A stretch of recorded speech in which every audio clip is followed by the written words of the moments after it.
John Airy here with AinitCool.com, talking today with Mr. Toby Hooper, the director, writer of Texas Chainsaw Massacre, Life Force, Funhouse, all these awesome, wonderful movies. Do you have a favorite of your catalog? Oh, I don't.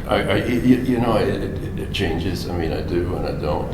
Yeah. And there are films I've made that have now become favorites that years ago were not my favorites. And so, it's I just think things get better with age. Yeah. Well, you're making the rounds talking about Texas Chainsaw Massacre 3D, but from what I can tell, you haven't had too much input on it. Why are you spending all your free time and your energy wanting to talk about a film you had nothing to do with? Because this is, I'm really proud of this, and Carl Mazzacon,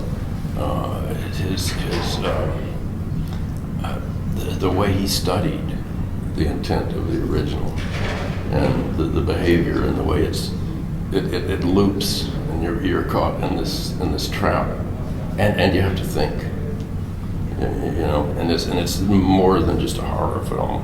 It's a logical extension of the original, and it's not a reinvention.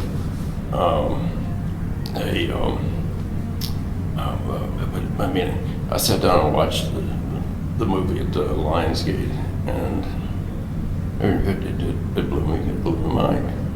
I thought, yeah, all right, okay. Now, this is a direct sequel, I understand, to your original from 1974. Yeah. What is it about Leatherface and the family that has people constantly coming back for more and more? I mean, it's been practically 40 years. It has been. Yeah. Well, Leatherface is kind of turned into Frankenstein, and but it's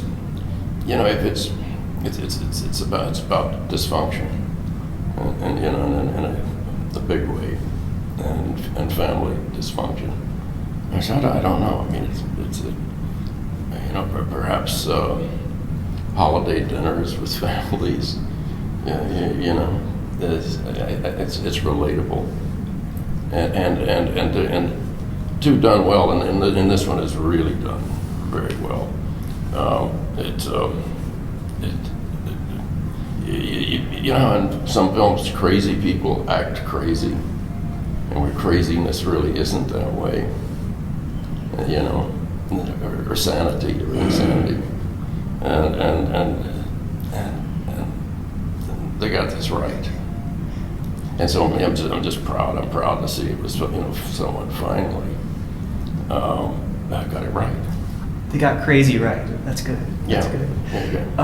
Now, I had read a rumor online that originally, back in the early 80s, you had worked with John Milius to develop a sequel to Texas Chainsaw Massacre. What did that movie look like if it had been made? It was,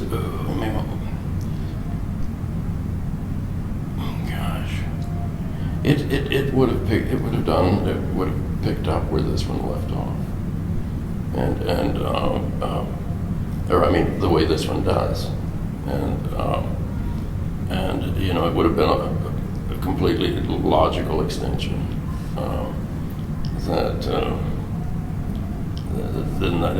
That's why this blows my mind. But John and I could not find, even though the film was a hit, we could not find the right situation with the backing, and which was very, very, very weird. And it could be that maybe that it was so crazy. Maybe they thought, this guy's a lunatic. I don't know. John never thought that, and then I still want to work with John on a project that a couple of years ago we started talking about, but and then I went away and went to Europe and did something. Then he did something, and maybe we'll reconnect. I would like to see that. I'd definitely like to see that. Yeah. Now, you ended up making your sequel to Texas Chainsaw Massacre, but It was totally different. It's and you know, and I love that film. I mean, it stands on its own. But I mean, it was this incredible journey in red humor. You know, and I mean, it was bloody. I mean, I made up for all of the blood I didn't do, and that family is totally crazy and abstract, and but it did, you know, it was in the John Hughes days, and so it wasn't a proper context for its time. It's just it isn't scary like this. I mean, it has a couple of jumps in it, but it's become a classic film, you know, and I don't want to discount that movie at all. But it was something that was anchored in its time. What was the reaction to Cannon Films when you delivered the film and it wasn't a proper sequel, I guess? I don't think it was realized that way. You know, that it had to be a proper sequel. And what it was is I got together with Ellen Kit Carson, and we had a meeting with Menachem and Urim, and it took about maybe 7 seconds to get a green light.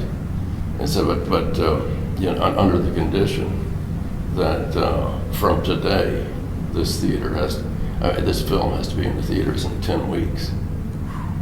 And so I came back here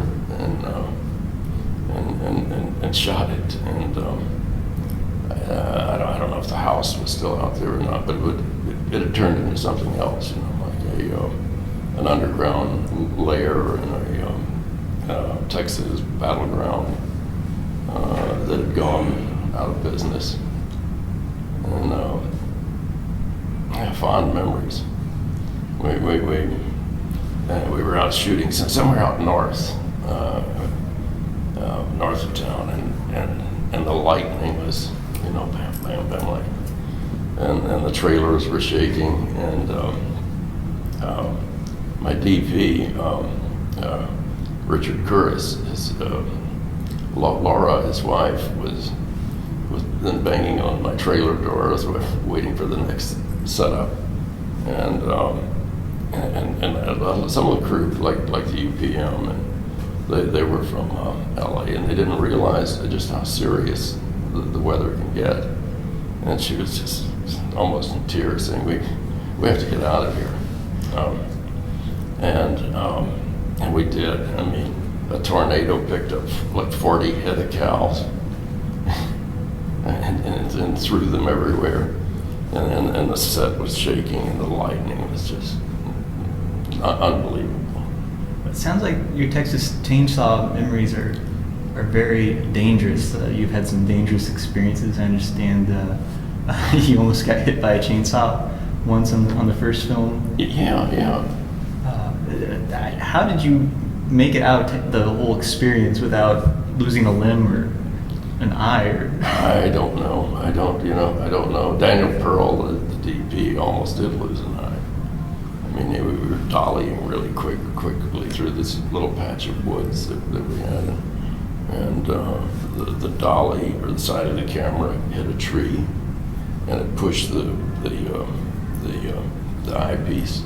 It got him, nailed him really terrible, and I don't know. I mean, everyone got injured in one way or another, and but that was such a magical moment, if you can call it that, because it was kind of like an Indian war dance. I mean, everyone was doing it was, you know, in the same place, more than on the same page. You know, use too much lingo, but you know, there was a spirit that kind of came up. I want to talk about your latest picture that you just completed, DJinn, the first horror film ever shot in U.S. Arab. No, Emirates. Yeah. Tell me about your experience making a film in a different nation, and when will we get to see it? Yeah, well, the last question, I don't know, but it was really, really a great experience as a director and directing foreign language. I found that we would rehearse it in English, and of course I knew what was said, and so then, not really understanding the language when I was shooting, I was watching behavior, I was watching the emotion, I was watching things that subtextually really make a difference. And I love the movie, and it's scary, and it's a mystery, it's a thriller, and test screenings in London were just absolutely great, and the test screenings in Westwood, I thought, well, in Westwood, since it's like 50% English and 50% Arabic. That perhaps it's too many subtitles. But they just totally loved it. Bring it to Austin. I want to see it. Yeah. I want you to see it. Well, last question. What's probably the biggest lesson that you've learned over your career up to this point? Is to throw a lot of what I learned stylistically, to throw it away and start over again, and be a student, be open to change, more than embrace it. I would hate for my films to look alike, and at a certain point I just started throwing that stuff away. I like it. Well, Mr. Hooper, thank you so much. I really appreciate it. For more news and reviews, keep checking in with AnnieCool.com.